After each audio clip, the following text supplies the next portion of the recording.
Ayun, magsasayang tayo ng mais. Linagay ko na ngayon sa kaldero. Ayan na. Binili namin yan 2 kilo, no, doon sa malapit sa simbahan ng San Jose. Madami din, no?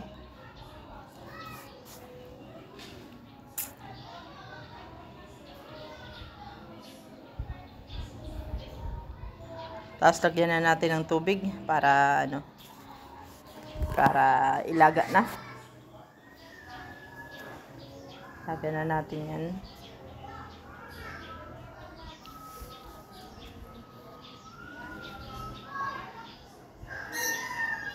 Ayan na. Pinapoyan ko na din yan.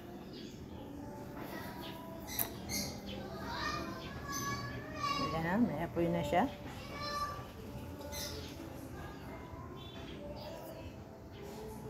Ayun, mag-isa naman tayo ng ng bawang. Dinidurog-durog ko pa yan.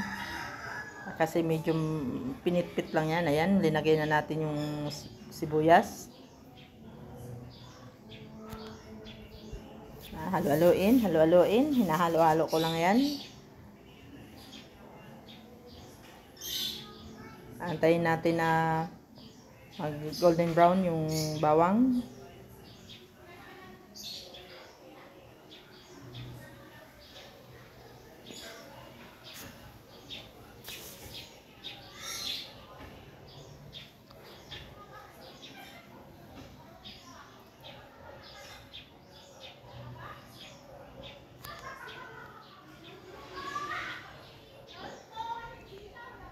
Ayan, ilagay na natin yung kikiam. Halo-halo. Halo-halo.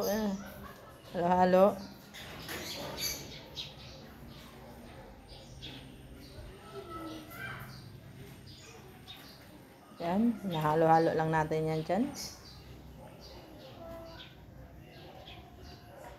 So, isunod natin yung hipon. Ayun, nalagay ko na. Halo ulit. Halo na lang.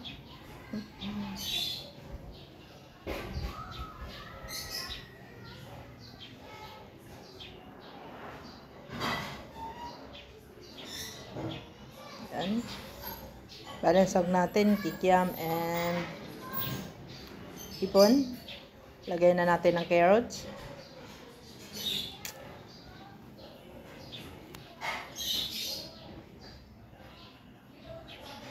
Ayan. Nakalagay ng carrots. Halo ulit. Ayan, magluluto tayo ng pansit. Noon ako lang pag-isa yung sahog. Which is yan, ayan. So, ayan. Sunod na natin yung cabbage. Ayan na.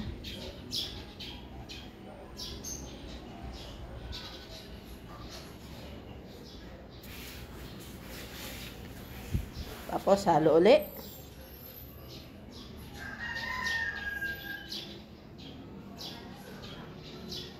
Linagyan na natin ng tuyo.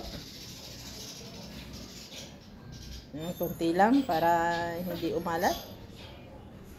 Halo-halo.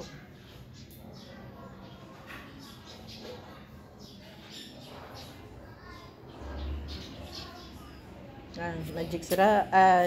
Nilagyan na natin pampalasa.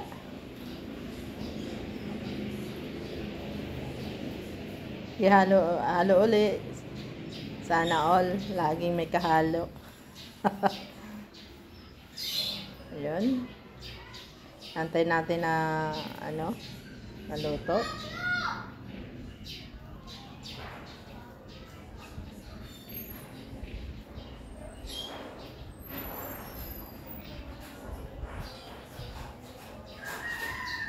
Bali, i-set aside muna natin. Set aside muna natin. Ayan. Set aside muna.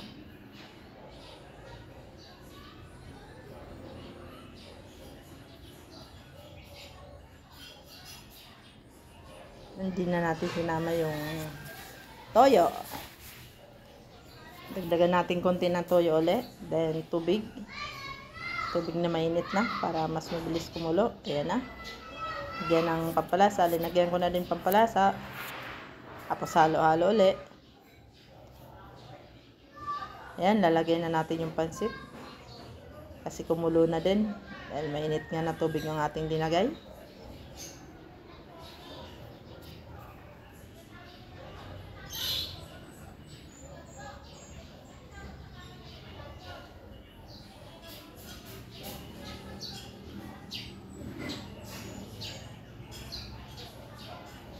Halo ulit.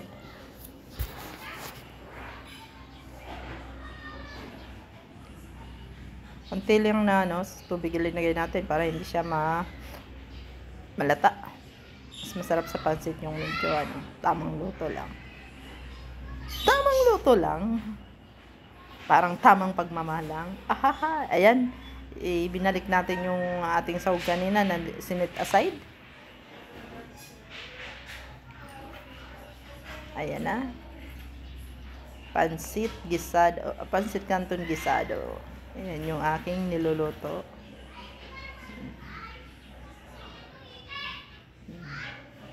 Antayin na lang natin na matuyo yung tubig ng pansit. Ayan. Atin na naluto na. Nasa plato na. Ready to eat na.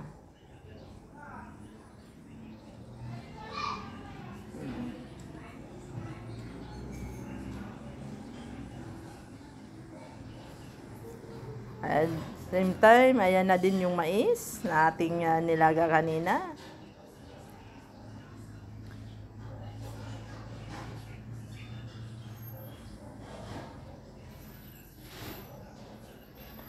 Atin nang simulang kainin na yan.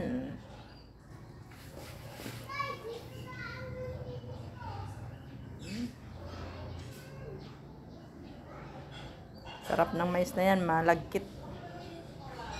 Sa lahat ng mais, yan ang paborito ko. Ang puting mais.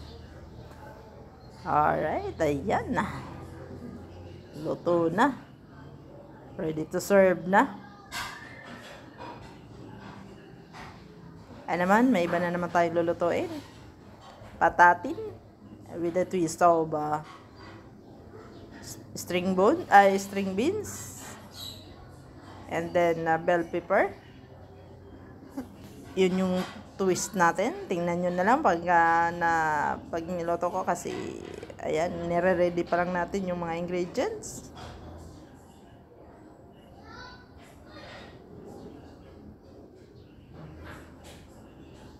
Ayan, iniwa din natin ng maliit din.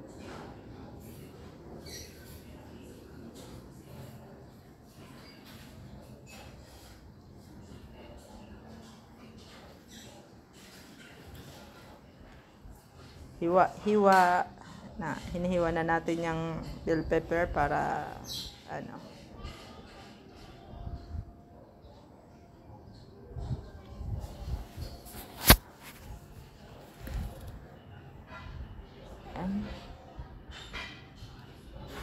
hiwa na lang ng hiwa para nakaready na mamaya.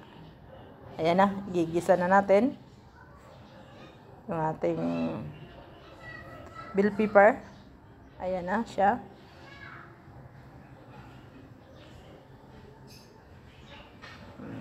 Inuna natin pag luto sa mantika, pag yung bell pepper para maluto siya.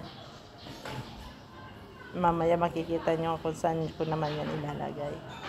Kailangan unahin ko na siya paggisa para luto na natin malagay kasi mabilis makapanis yung bell pepper. Ayan na, magkisa na tayo. Bawang, sibuyas. Pinagsama na natin yan.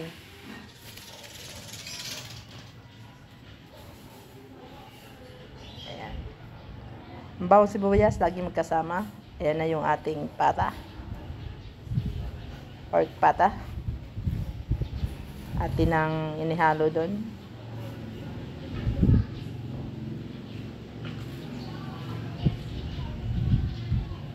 Yan naman na pata na yan, pinakuluan ko na yan.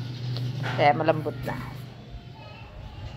Kinuha ko na lang sa pinagpakuluan na kaldero. Lalagyan na natin yung broth niya. Ibabalik natin doon. Ayan. Lagyan na natin ng pamienta. Toyo.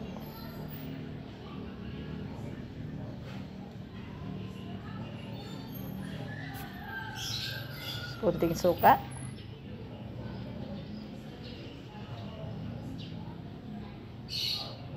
Halo ulit. Halo-halo na naman.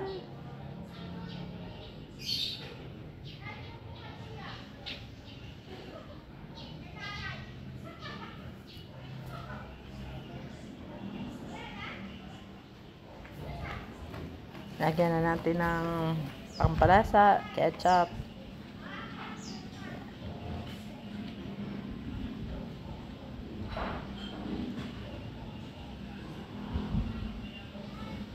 Ayan na siya. Ayan na. Dinagay na natin yung bell pepper na ginisa ko na kanina. Ayan. Tsaka string beans. Ay, hindi garlic. String onions pala. Ayan na. String onions. Ang bango niyan. Ayan na siya.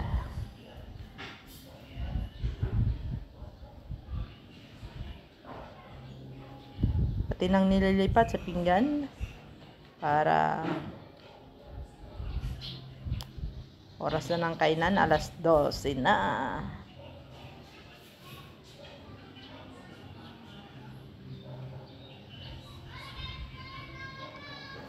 Ayan na yung ating finished product. Sarap niyan. Kainan na. Meron tayong mais, kanin, and then yun, ulam, pusit, pansit, and then yung ating patatin with a twist of string onions and bell pepper. Ayan. Sarap niyan. Ayan tayo. Makain na. Please like, share, and grab. Ayan. Don't forget to share and subscribe and likes. Thank you for watching.